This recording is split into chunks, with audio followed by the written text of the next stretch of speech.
Ayan.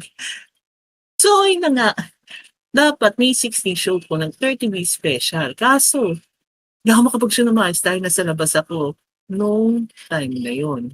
Kasama sila AJ, sila Yos, TCP, Nigo, LPG, sila tawag dito, ang dami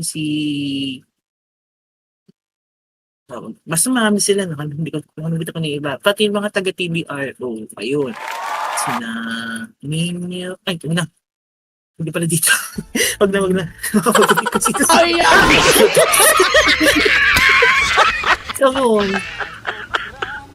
Hindi ako makapag-show ng May 16 na maayos.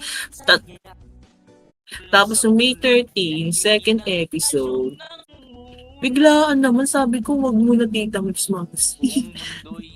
Pinigla niyo naman ako, nasa tao dito, SM Nova ako noon.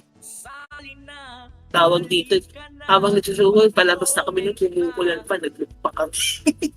Kailangan makapagsalita na maayos, baka si open mic ang lugan. Pero ngayon, eto na talaga. Diretso na to.